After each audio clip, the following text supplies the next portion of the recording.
What's up, everybody? I'm back. We're back. Episode number, I believe, 5 of the Talking NASCAR podcast. I'm being joined again tonight by Hitmaster YT. Well, Jackson is not here. We presume he's asleep. Who sleeps anymore, but it's okay. He will not, if he decides to pop on in at some point, he can jump in. He's done that before. But presumably it's probably just going to be us two tonight. But we got a lot to talk about. Darlington is in the books, the first race of the playoffs, Southern 500. A lot happened during the race that we got to get to. Both the Xfinity and the Cup Series. We're going to talk about a little bit about both of them tonight. We got some off-track stuff that happened, stuff that turned out from last week that we're going to react to. And at the end, of we'll preview race 2 of the playoffs, just Kansas. Also, I'd like to point out the time this goes live, be 8 days till Bristol, and I am super excited. I'll probably talk about it again in the next episode, but I just point out I cannot wait. So I've been dreaming about Bristol for 15 years about now, over 15 years. We bought the tickets back in January. I started talking about it back in November, so it's been a long time coming. So this is gonna be fun. now But you just need to go to the dirt Bristol. let's get the authentic experience out of the way first before I go watch basically dirt dirt modifieds run around a speedway for 3 hours on Easter. But no, that's Bristol. We're gonna talk about Darlington first. We'll touch on the Xfinity race first because I saw the finish for that. Did you see the finish for that? No, I was at work for almost both races. All I know is I know the winners for both. That's all I know. Yeah, Noah Gragson won last night. It was like pretty much like a Chicagoland 2018 style finish. Like Gragson, I think Kyle Larson was in the race. Somebody was running the Hendrick car, and then I don't know who the fuck the other guy was, but like they were all getting in the wall in the last lap. They're all wrecked at the end. It was a pretty wild finish, so that was pretty cool. I thought I'd just touch on that a little bit. But now I get into the Cup race. It did rain a little bit, just a little bit, not enough to. It was like Michigan last year, not enough to red flag the race, but enough to bring out a caution. Thankfully, though, it wasn't too big of an issue. But what was a big issue tonight, as it usually seems to be in these Darlington races nowadays, is the engines. Harley Hendrick cars had some engine issues. Kyle Larson had some engine issues. He came back from that. William Byron had some engine issues at some point. And then we saw a lot of engine issues. Kevin Harvick had an engine issue, and a lot of the Gibbs cars down the stretch, after having such a great night, had their own problems. So a lot of drivers affected on that regard. I think next gen is just the next gen car is just messing up right now. I don't know why, but the safety of it and the engine needs to be fixed immediately. Those are things you come with a new car, to tweak the engines and stuff like that. But yeah, we saw Larson was able to come back from his issue. Byron's issue didn't really affect him a whole lot, all things considered. Chase Elliott got caught up in a crash, so that early, and he ended up finishing dead last. So big pain for us tonight. But that doesn't mean he'll be out of the playoffs. No, he did get that cushion to fall back on, but that cushion is gone after the first race. After people thought he might ride it to the end, but so that's a little. He's still double digits above the cut line, thanks to some other drivers faulting, including Kevin Harvick, who had a big fire after an engine failure. And then late down the stretch, the Gibbs cars, who had some of the faster cars of the night, it looked like Truex and Kyle Busch were going to run away with the thing. Truex loses power steering, takes him out of the race. Caution comes out for a Rick Ware Racing wreck, second one of the night. And under the caution, as they're ready to restart, Kyle Busch, the leader, engine fails on him. He's done for the night. Hands the lead over to Eric Jones, who runs away with the race and wins. And the crowd went, I don't know if you were watching at that point, but the crowd went nuts when Kyle Busch's engine blew. Kyle Busch wrecked. When Kyle Busch wrecked at Michigan, there were lots of people next to me just cheering. I can only Everyone imagine. in all of the United States that has a racetrack, they hate Kyle Busch with a passion. Yeah, it's pretty self-explanatory why Kyle Busch is not very well liked. I liked it. I didn't want to see him win, but then that happened, and it was pretty weird that it happened under caution though. I think that's not more as Darlington, but more as the problem because we didn't see a whole lot of tire issues, which you usually see at Darlington. We didn't see a lot of the Darlington stripes. We saw some, but we didn't see as many as I thought we were going to see. But I guess maybe with the new body style, them being able to bounce off the wall and keep going, maybe that's why we didn't see as much. But I felt like we saw more back in the spring. But maybe I'm just imagining things because of the finish that one. The Lady in Black took people like the Monster take people at Dover. That is true. That is true. I'd love to go see a race at Darlington one time. It'd be a lot of fun. Oh yeah. But no, and then of course, then the finish happens. Eric Jones, our 17th different winner in 2022, with still 9 races left to go. He's 23rd driver locked into the New Year's Eve Spectacular. I don't know if I've talked to you about that before. Fictional race that I got, all winners. 23rd driver who's locked in, which is absolutely insane. This is Jones' second win in the Southern 500, I believe. It brought the 43 back to victory lane. He's just the 3rd driver since Richard Petty to win in the 43, behind John Andretti and Eric Almirola. And he did it in pretty convincing fashion. He ran up front a good portion of the evening. Had some speed, but again, the Gibbs cars were running away with it at the end. Thankfully, thank good to him, 2 of them blew an engine, and he was able to hold off the other one. So, but kudos to Eric Jones. Did a great job winning the race. I have to root for him a little bit since he is a Michigan homeboy. I'm not a huge Eric Jones fan, but especially since, he's been one of the more likable guys out of like the Gibbs or the camp or whatever that he started in. So I just like Eric Jones because in NASCAR he's my teammate. So not until next year, and then I'm a Hendrick boy. But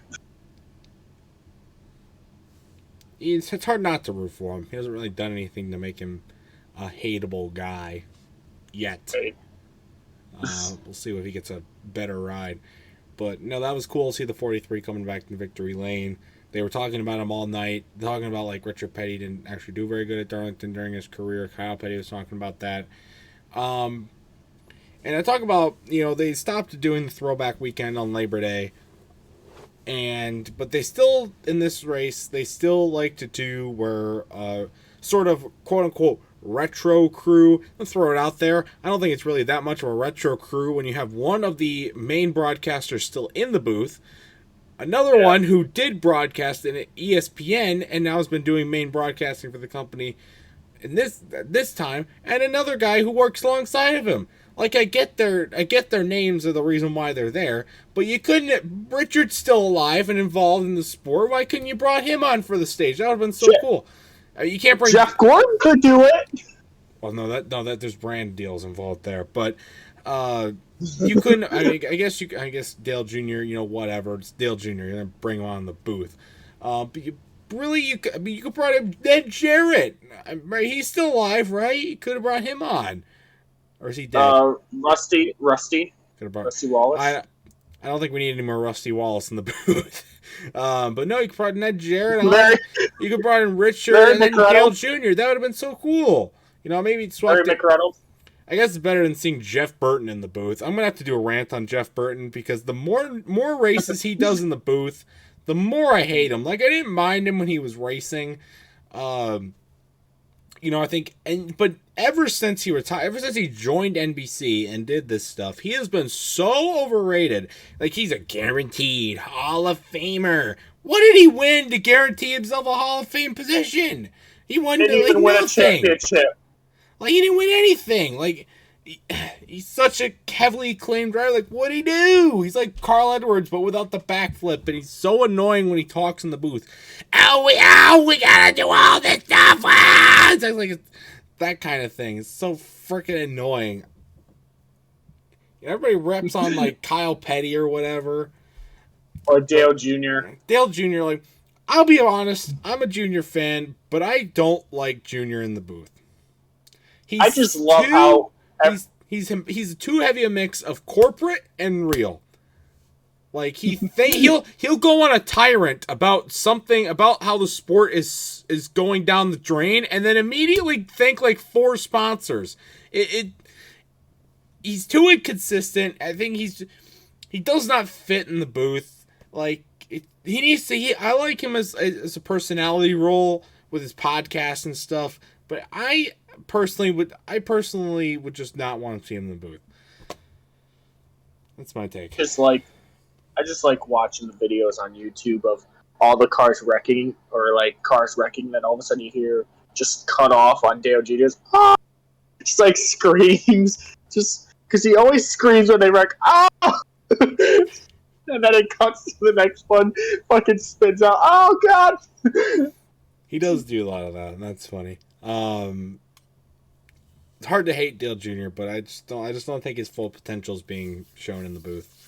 I just think it's because he's the son of Dale Earnhardt. It's because that's exactly why it is, and we have to live with it. He's gonna be called that for the rest of his life, and it's whatever. I think he's a good guy. He has a lot of good knowledge about the sport, and I think he's done a lot of great things.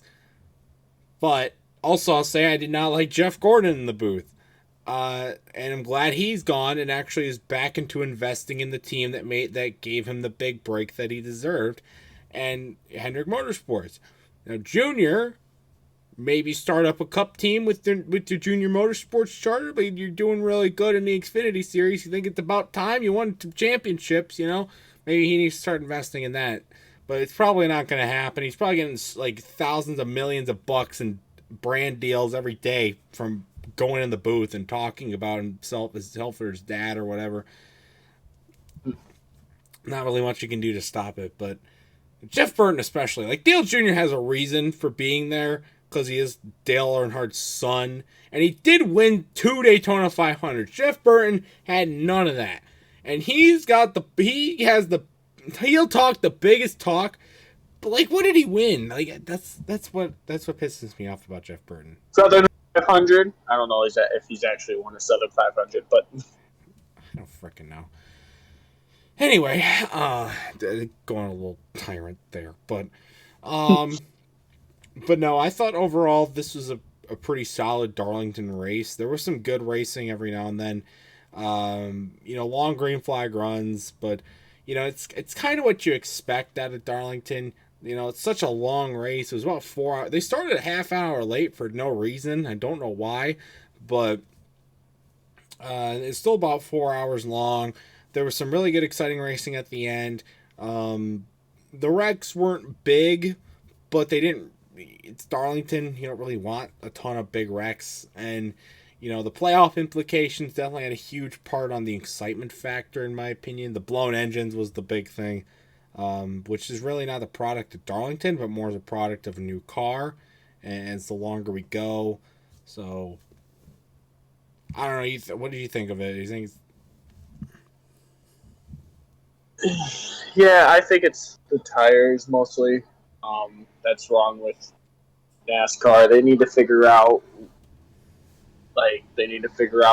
what they are supposed to do with the car, because losing tires, getting tires blown, especially with the engine, just the next gen in general car, it needs to be fixed by next year. Because if it's not fixed by next year, there's going to be more complaints and more complaints and more complaints. Yeah, I think especially with this Kurt Busch situation. We'll talk about the Kurt Busch situation a little bit more because we got some more updates on that. But I think they definitely got to fix the safety, because I think the The reason is they made the cars too bulky, and they did not allow for them to allow them to release energy by crumpling. And that's an attempt, I guess, maybe to save. I don't know why that was. I guess it's an attempt to save sheet metal, maybe give them a chance to stay out on the track. But you see these like take a look the Chase Elliott crash, for example, right? The damage didn't look too severe. You take away the crap walking, but it's all the internal stuff that is still pretty. I wouldn't call it fragile, but it's not. It's not as durable, I should say. So that all breaks even when the body on the outside still looks good. So, you got to fix that if you're going to fix the outside. And then also the driver's compartments are not as safe, are still not up to date. And then the tire situation and the engines are getting overcooked because they're wrecking all the time and still racing. And, then you get the crap shoot you got now. So. Just fun. I hate NASCAR sometimes. They make sometimes I just want to go back to just watching F1. I've stopped watching F1, but just NASCAR is irritating. As boring or as stupid or as inconsistent NASCAR can be, never will I go back to watching an F1 race. I watched one F1 race, never again. Never again. No, we'll put the nail in the. So Eric Jones won, so nobody is officially locked into the next round as of yet. We'll talk about the playoff picture a little. Well, actually, I guess we can talk about it right now. But I don't know Kevin Harvick is in dead last, but he's only like 12 or something points behind the cut line or whatever. Despite Chase Elliott finishing dead last, he's still about 19 to the good, I believe. Kyle Larson was up below the cut line, but he made up 4 laps after his own problems. Finished on the lead lap. He's above the cut line. Joey Logano had a pretty solid evening. I think he was. He was in second when I looked at last time. He finished in the top 5, I believe. Denny Hamlin got a runner-up. Tyler Reddick also got a top 5. Though they weren't too big of factors, especially Tyler Reddick. I'm going to look up, make sure we got an official look on the playoff grid. Suarez was doing good, too. Suarez, yeah. Because he did. What? Go ahead. I was just going to say, didn't we have him not making it into the final or the round of 12? I don't remember. We'll have to look back, but it is impressive seeing he did have to do a pass-through penalty on the first lap because he failed inspection 3 times and wasn't allowed to qualify. And he goes a lap down, but then the rain hits, so he gets the lap back. And then he rallies all the way up in the top 10, hits the wall, still did a pretty decent finish, all things considered. So he like Kyle Larson, he had a lot of adversity to overcome, and he did it. And while William Byron snagged a good finish as well, despite the engine issues, he had a pretty fast car until the engine issues. Truex had a great day going until power steering failed him. You could tell he was pretty pissed in his after interview. I think he's mainly he's not in the playoffs. I think he cited it as, I've done so well in these Darlington races and just have only won 1, but I think it's really mad that I should be in the playoffs right now and I'm not because of the shitty system, but I can't say anything about it because I'm under contract, so I'm just gonna walk away. I think that's what it was all about. Kyle Busch, same thing. He had a great day going until his engine blew. He finished 30th. Good. Christopher Bell had a pretty decent day. Austin Dillon had an up and down day for Austin Dillon standards, but he was pretty mid, everything considered. Chase Briscoe was involved in a crash. He ended up finishing the race, though. And then there was, Ross Chastain did really nothing notable either. They were talked about him a little bit, getting in a little bit of scuffles, but for Ross Chastain standards especially, he did pretty all right for the night. as far as getting into incidents goes. Again, the Hendrick cars had their own problems, and then it was mainly up. Mike McDowell was up front at the end as well. He was doing all right, and Corey LaJoie was leading the race at one point, and he almost ended up wrecking Eric Jones and Denny Hamlin at the end. So that was pretty funny to watch, even though he's going a lap down. So overall, a lot of drivers came and went throughout the night. It's what you usually expect out of these long races. The Coke 600, Darlington, and at some points Atlanta. Not really anymore, but used to be. So overall, it was a pretty decent Southern 500, all things considered. A good way to start the playoffs. There's a lot of drama, a lot of things going on, a lot of things to work on for the next race. Hopefully that will make Kansas a little bit better. We'll talk about Kansas a little bit at the end, but good race overall, I thought. Would you agree? Yep. Yeah, from hearing it, it sounds like it was going to be a decent race. Usually, which Darlington is sometimes. Like the last race that they had at Darlington was a good race, even though I hate Joey Logano for what he did.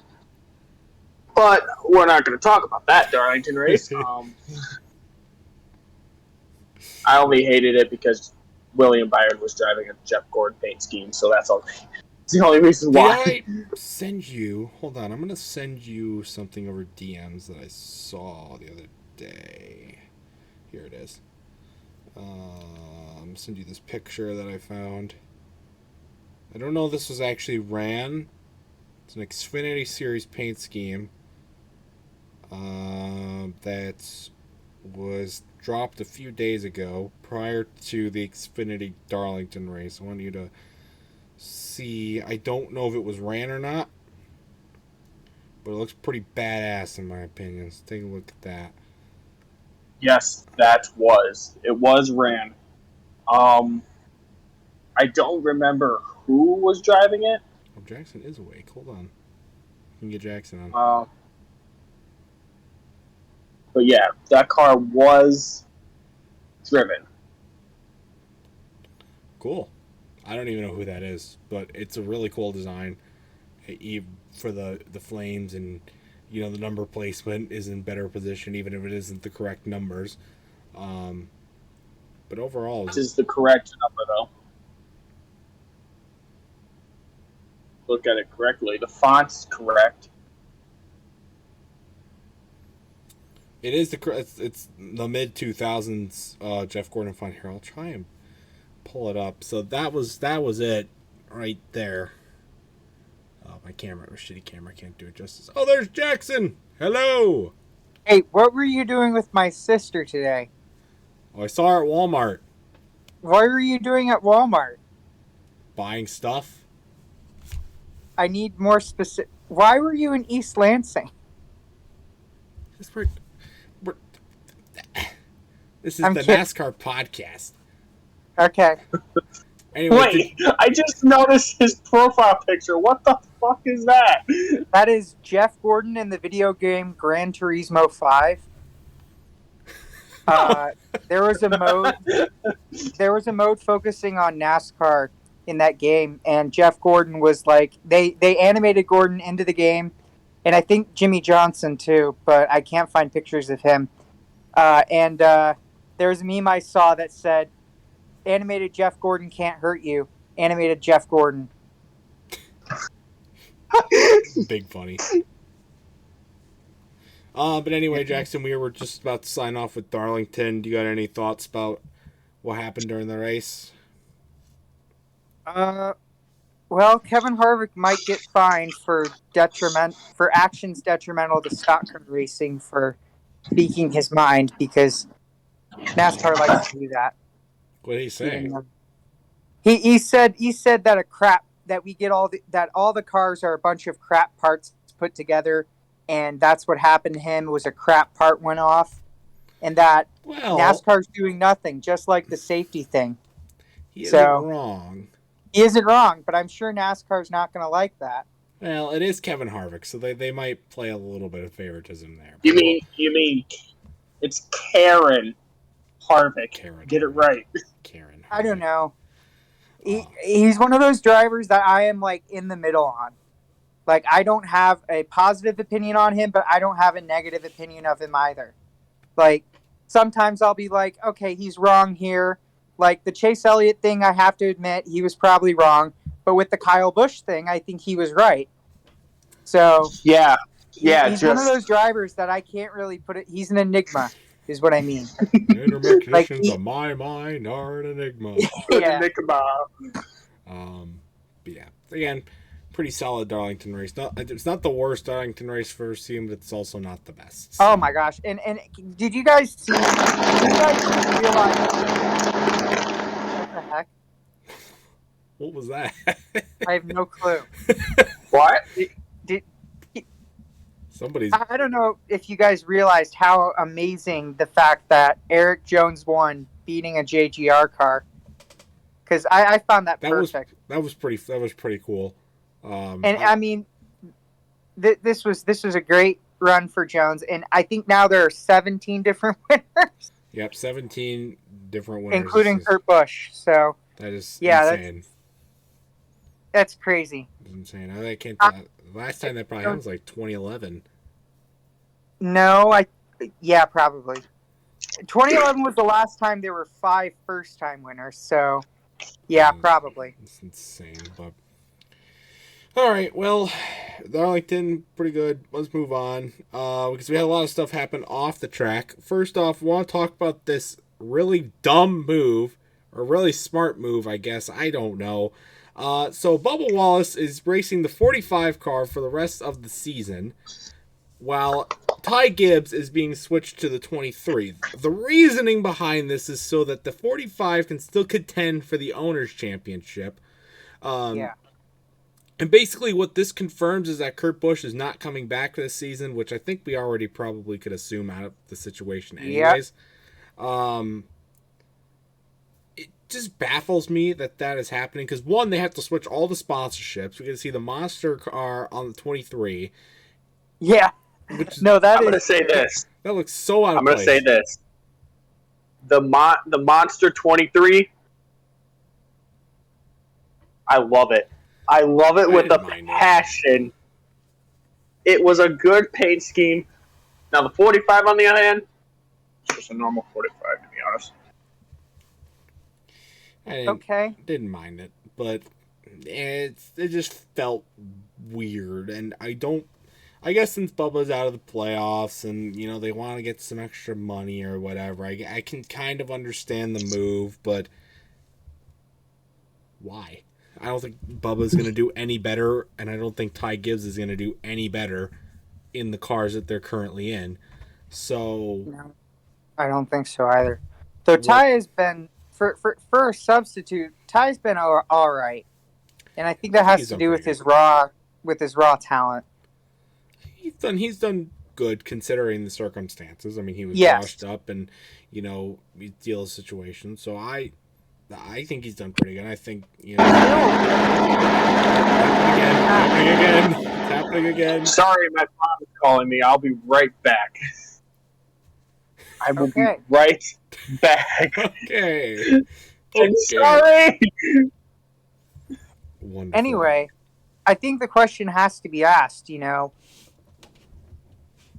Toyota has a situation where they have possibly two drivers, out next year with Kurt's injury and also Kyle's contract stuff. So obviously Ty Gibbs is going to be in one of those cars, but who'd get the other one? Will Reddick move to 2311 a year early? Would Brandon Jones get moved up to Cup? Would they get someone from a completely random freaking team? Would John Hunter Nemechek come up? Who knows? I don't know. I don't know. But personally, I mean, first off, we're not going to really talk about the Kyle Busch stuff a whole lot because nothing new was really rumored or revealed or anything like that. Which, as I'll say, the guy at the Watkins Glen trailer was wrong. Either here at Daytona or Darlington. Both of those have passed now. And nothing new has come up about the Kyle Busch contract thing. So, but then I do believe Kurt will come back next year and retire after the season. So I think he will fill that other spot until Tyler Reddick can come along. As I hope, but it's still up in the air. I mean, they didn't even really officially announce that Kurt was gone. They just said Bubba was taking the car for the rest of the season and didn't even like regard Kurt Busch at all, which kind of was weird in my opinion. But oh well, it is what it is. But so my thoughts on it. But all right. I'll also touch on the damaged car clock was extended for the playoffs from 6 minutes to 10 minutes. Now, I remember when the damage clock was introduced, it wasn't like... It's not really something that I support, but it's something that I can understand why they put it in.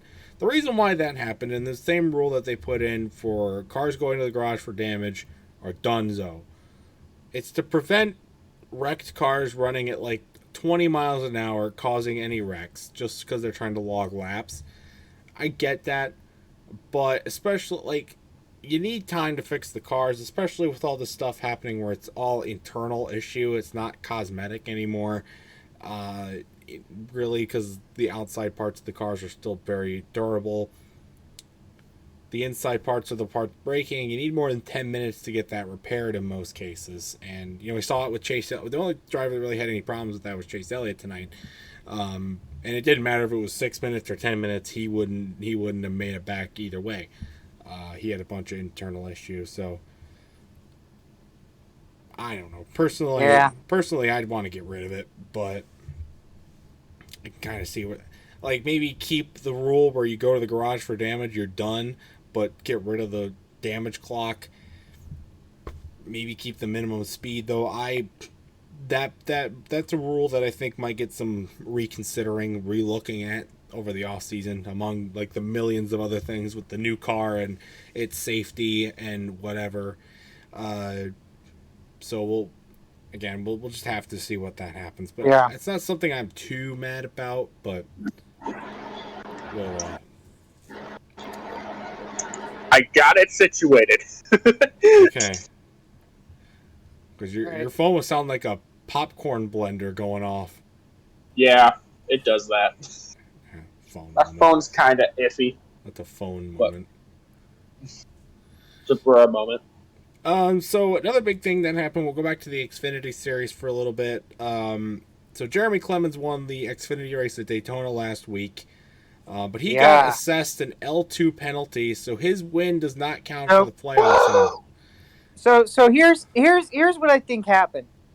I think what happened was I think the team just tried to get as much as they could out of the car. And I think they overstepped the boundaries, but I think the reason they weren't served an L3 penalty is because of how bad it would look. NASCAR taking a win away from a small family-owned single car team. Like how horrible does that look? I mean, Jeremy Clemens is a veteran driver, so you have to think he runs well, what he's doing. But it's still a family-owned team that has a not a huge alliance, but a somewhat sizable alliance with RCR, which is the third best Chevy team. Second or third best Chevy team in the Xfinity series. So I don't know. It's I'm glad they didn't take the win away, but yeah, this brings things back to normal. And now with what happened on Saturday, now we have a race for that last spot, and it's tight because Sheldon Creed was almost won. And he's 13th currently, and he's just 16 points out of getting in. So it's going to be a race between Landon Castle, Ryan Segan, and Sheldon Creed to see who gets in and who's out. So one of those three won't be in the playoffs, I don't think. Yeah, so we'll have to see what kind of falls out with that. Basically, it turned into a Kyle Busch, Denny Hamlin at Pocono. You know, when Kyle Busch and Denny Hamlin got penalized at Pocono and it went to Chase Elliott. That's right. I forgot about. How did I forget? Oh about that? yeah. Could be that Oh again. my gosh, man, I forgot about that. That just watch on Twitter. Oh my god! On Twitter, he's eating his food with his trophy next to him. Anyone want to buy it off Amazon?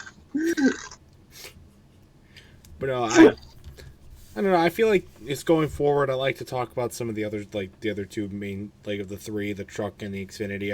We talked about before you joined, Jackson. We were talking about the Xfinity finish from the Darlington race last night. Oh, that was amazing. That was a wild finish. Something tells me that you know Sheldon Creed's off-road racing experience really helped him at Darlington, and I'm saying that because off-road racing is all about chassis and shocks. And those two things tend to be really, really important at Darlington because it's so weird. It doesn't really, it's not in a category. But Sheldon, who this year has probably had some of the worst luck this season of anybody, really kicked butt, and I was impressed. And I think he proved that he deserves to be in the Xfinity Series at Darlington. Though Gregson got by him. And I mean, now next year he's going to a race-winning organization. So hopefully, I'll go back to Darlington, I guess, because I want to get your opinion. Fucking Jeff Burton sucks in the booth. Oh my God! How many times do I have to get this across? What happened? Nothing. It's just I'm just going off on a tyrant about Jeff Burton, like in general. He is so overrated. And I don't think I think he's kind of meh. Here's my opinion.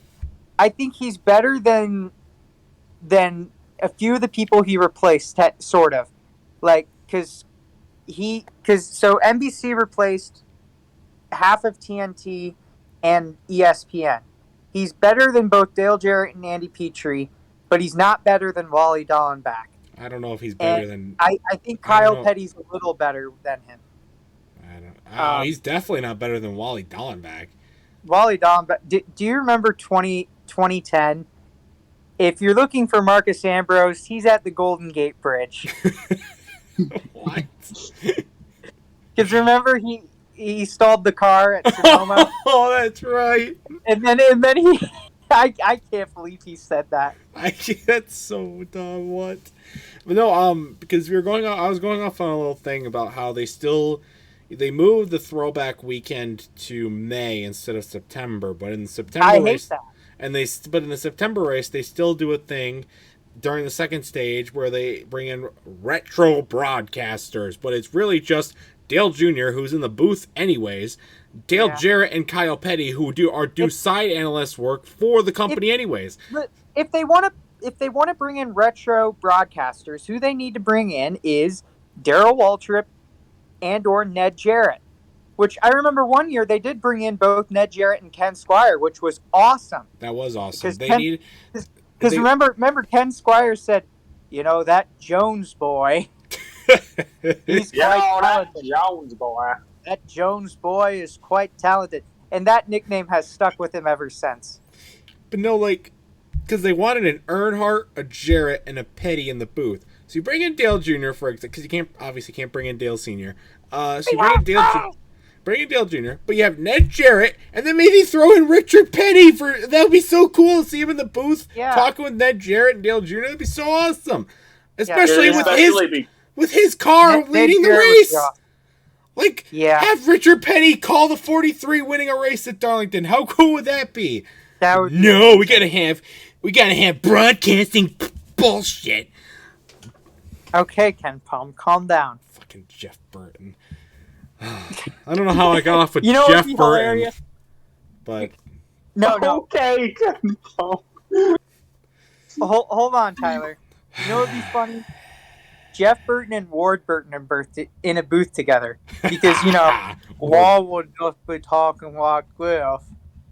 Ward Burton moment. You be hard pressed to understand a word he says. What is Ward Burton even doing nowadays? He has a race. Yeah, have you look him up on Instagram? Holy crap! He He has has an Instagram. No, he runs this wildlife thing where with all these like animals and stuff, and he posts sometimes he'll post pictures of him getting like injuries. Oh, and he said, well, this isn't the right guy, is right it? here, he came over and bit me real guy? hard. This is the right guy. Oh no! So this is a Carol Baskin thing. Oh no! That is no. Burton. No. It's a park. He doesn't have like big wild animals. It's just like deer and they're animals you would find in North Carolina. Is it called Ward Burton WBWF? The Ward Burton. He's followed by Dale Jr., so it's definitely him. Yeah, that's it. He doesn't even look. He looks like fucking Pete Weber. What the? He does not even look like himself anymore. Well, he got older. Oh, that's true. But Ward Burton has been racing forever. It's been a long time. I think the last ride was like 2007 or whatever. God forbid that year. It's basically like think of like a private park, and where you'll find deer, bears. It's like just like a set of land where animals can be protected. Animals and woodland can be like protected. It's like a nature reserve or whatever. Yeah, pretty much. Yeah, they have all those sorts of those all across the country and in other parts of the world as well. Well, it's a lot of guns on his page too. I'm assuming he's a big hunter. But yeah. So his interview on the Dale Jr. Download is one of the best things of all time. Like, it's so funny because like he apparently lived in a cabin in the woods from like 18 to 21. So I don't know. I found that hilarious. Interesting. Sounds like something. Anyway, we're getting off track.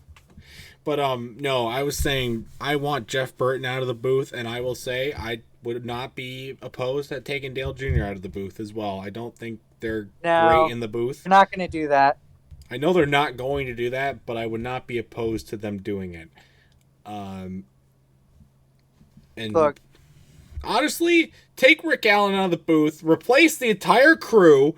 Let's get except Larry McReynolds. That's Fox. Let's throw Larry Mack, Kyle Petty, and we'll throw in we can throw Andy Petrie back in. There we go. That'll do a whole lot better than the crew we got right now. Here's what I want to happen for Fox and NBC. NBC, I think, is fine, except maybe take out either Steve Letarte or Jeff Burton. You can't have both. Please, Jeff Burton. I can't stand to hear Jeff Burton's voice. As for Fox, promote Jamie McMurray full time. He was easily the best out of anyone else. Here's the thing, right? He almost won at Martinsville before Jeff Gordon stole it. What do you mean stole it? He won that fair and square, you son of a bitch. Hey, as a Jeff Gordon fan, Gordon should have not have won that, first off. Yeah, it was because of Matt Kenseth. He's the most popular driver for 3 weeks. You can thank Matt Kenseth for I know. And I have a Matt Kenseth card in my. They were in a feud in 06. Well, they were in a feud for a long time, but 06 and through like from 06 to 2010, I think. Yeah. But where were we even going with this? I don't know. Fuck. No. We were on the Darlington. Fuck. Shit. No, we were talking about broadcasting still. I had something, but I forgot about it. Okay. It is not important. There's one more big thing I want to talk about before we talk about the playoff grid in Kansas. North Wilkesboro's back. And it's doing great, apparently. I saw the race, not live, obviously, but clips of it were on the internet.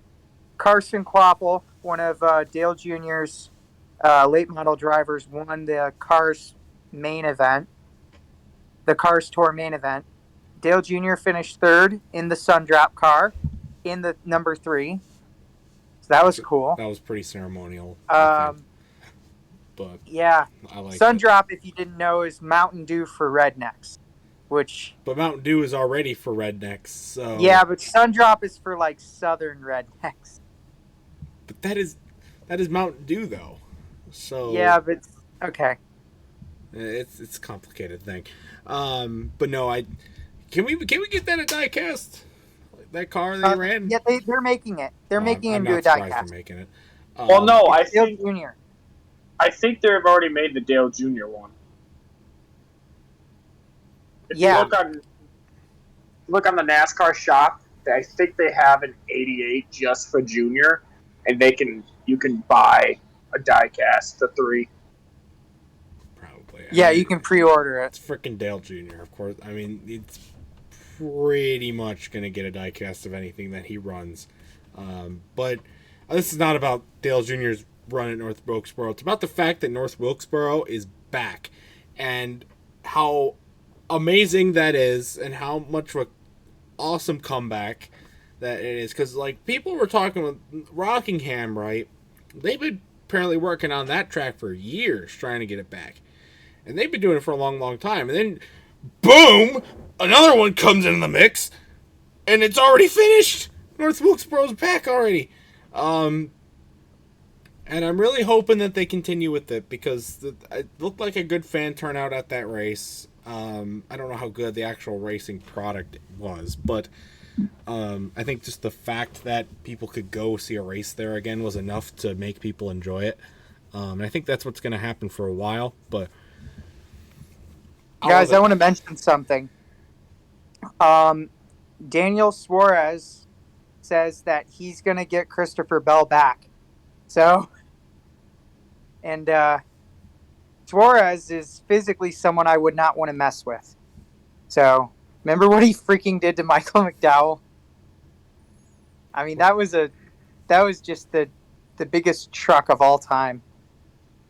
Nah, well, maybe. Maybe. I don't even know what I'm talking about anymore. But no, fuck. Any other big thoughts? Like any news, things that have come out? Any other thoughts? Let me check. Thoughts, reactions from Darlington, not about Darlington. Kyle Busch blowing up. Did you guys talk about that? Yeah, we talked about all the engine failures. Kyle Busch blew an engine under the caution. There were a lot of engine failures. Kyle Larson did not blow an engine. It was some kind of weird.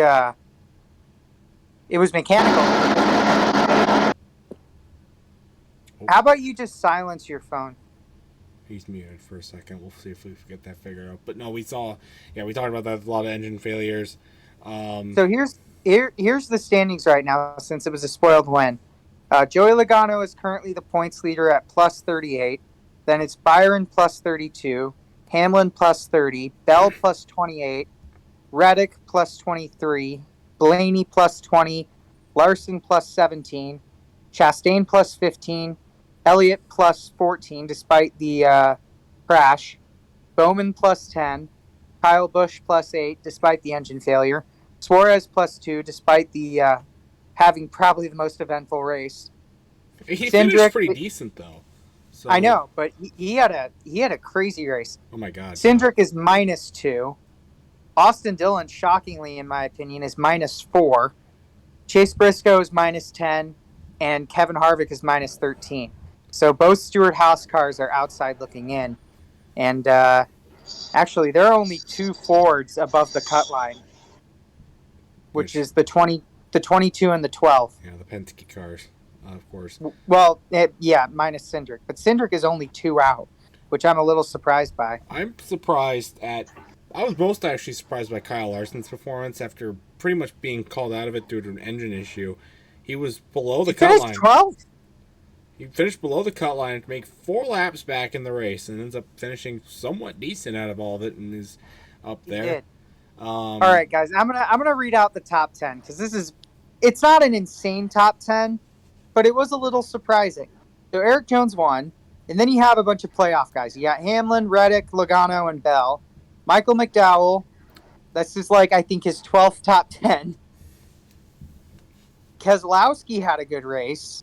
Then Byron. Bubba Wallace, which is the 45, and then Bowman. So, pretty crazy race, all things considered. I'm also surprised by Bowman. Kyle Petty ripped on Alex Bowman in the pre-race. What did he say? He's like, Bowman just been slacking. He been lacking. He needs to show up or get the hell out of that car because somebody else needs to get in it. He was pissed at Alex. He's not entirely wrong. He's not wrong. He's not wrong, but he was pissed at Alex Bowman. Dude, Kyle Petty's probably the only person who talks like it, tells it like, or is on it, or is brutal.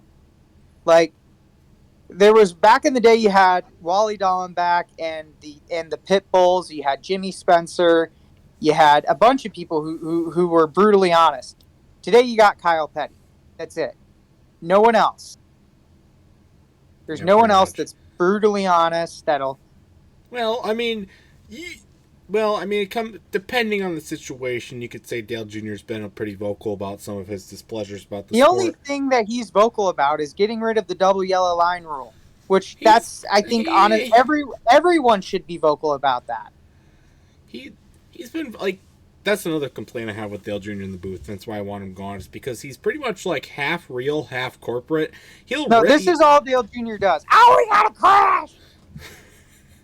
We gotta crash! I see videos on YouTube of just people cutting him off at the perfect time. You just see a car spin. It's Jeff Gordon. Look at this. Look at this. Look at this. Look at this. But no, like Dale Jr.'s like half real, half corporate. He'll rip on some random rule or something. He is. And then he'll thank like 4 sponsors right after that and go to commercial. Yeah. Like what? Remember the backlash he got from saying giant ass spoilers? Remember the big championship costing fine he got after saying shit on his victory lane interview? That was Tyler. We've been over this. That was the year Nipplegate happened. Yeah, that was the year the nip slip happened at the Super Bowl, so people couldn't swear NBC, on. People couldn't. They had to take action. Couldn't swear on TV. Thankfully, they can do that now. But which is surprising, seeing all the other regulations that have come in the almost 20 years since that happened. But so yeah, nothing really big shook up in the playoffs because no new winner. I mean, a lot of drivers took a hit, but I mean, even Harvick, who's in 16th, can still make up the points via Kansas. I mean, Kansas.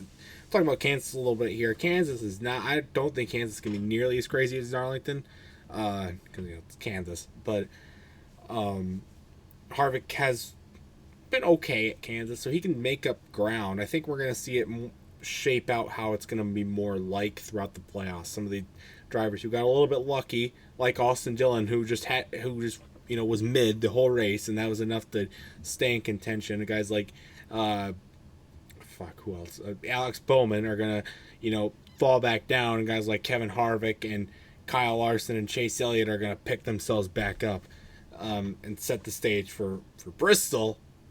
Be a week, 8 days from now. But the biggest question mark I have, honestly, for this entire playoffs is Denny Hamlin going to lose his mind?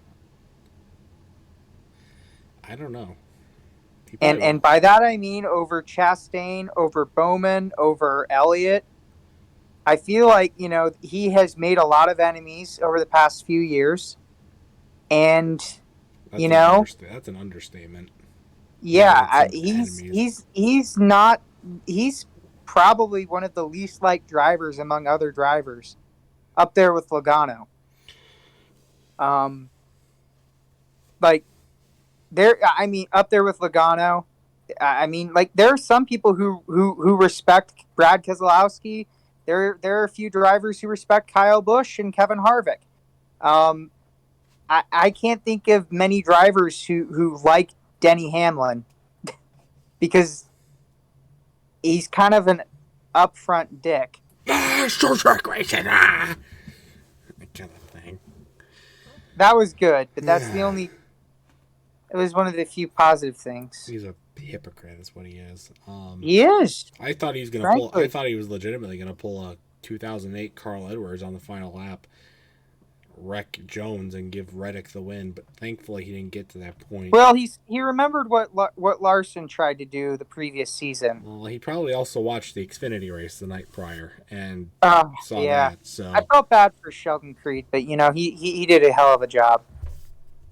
But so hopefully, but thankfully he didn't win. So, but yeah, I mean that's pretty much. I think I don't know. We got any like let's preview Kansas a little bit more. Who do we think is going to win Kansas? Are we going to see really anything get shooken up? Are we going to see a playoff driver win, or are we going to see? I think it's going to be. This is going to be a out of the park situation. I think it's going to be Logano.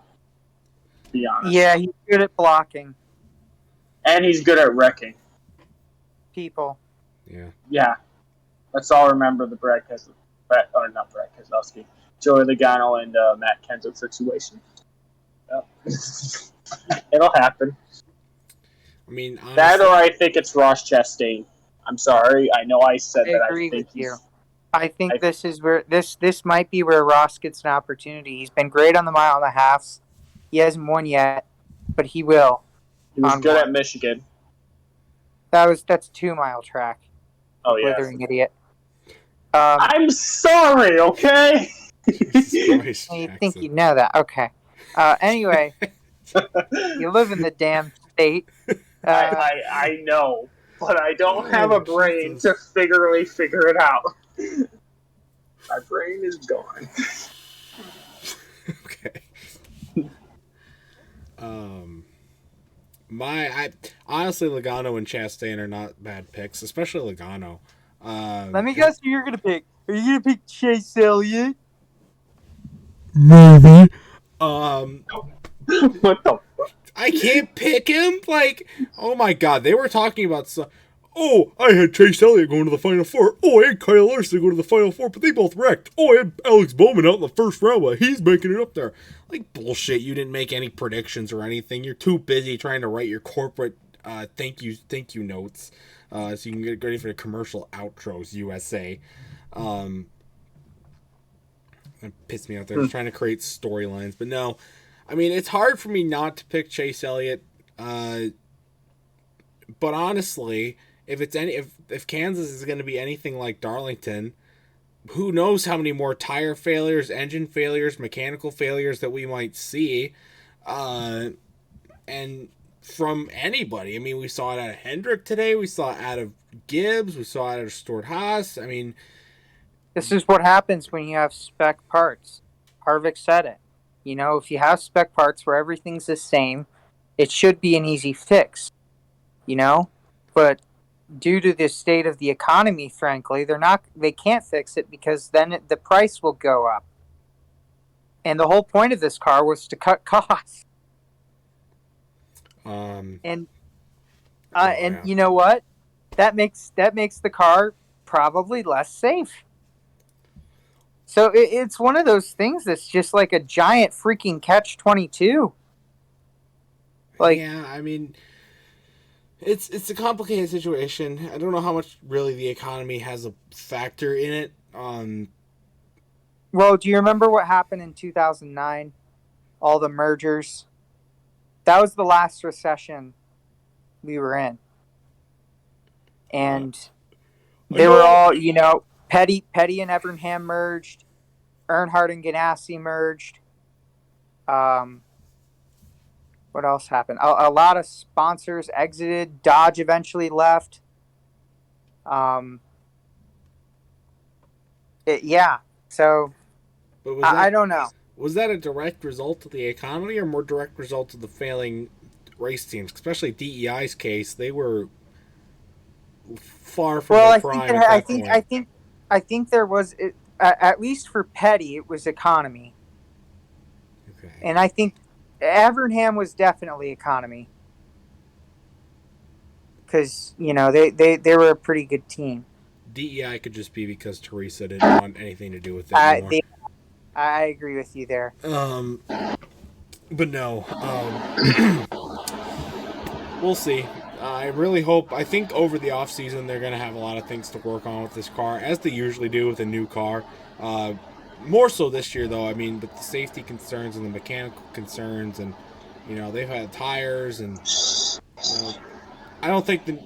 I mean, we still got 9 races to go in the season, but I don't think the new car's been a complete flop. But there's definitely a lot of work to be had, a lot of work to do, and a lot of work to be done. So. We still got 9 races left. I mean, things could get a lot worse between now and then. Their hand might be forced, especially with still Talladega still on the schedule. Some other big tracks still left. Not Texas, but and then of course, still championship implications. We'll see how big.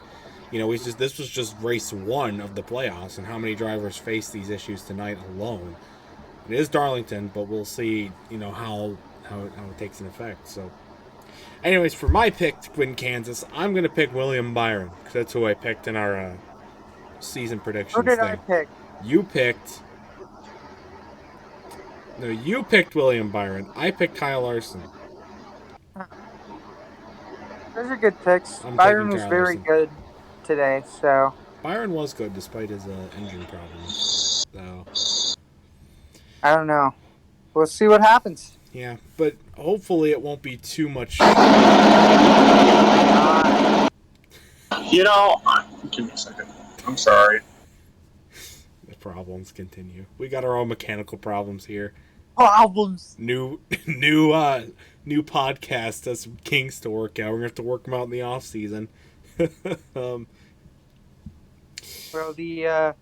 by the way, IndyCar. Figured I might as well talk about this. Finale at Laguna Seca is next week.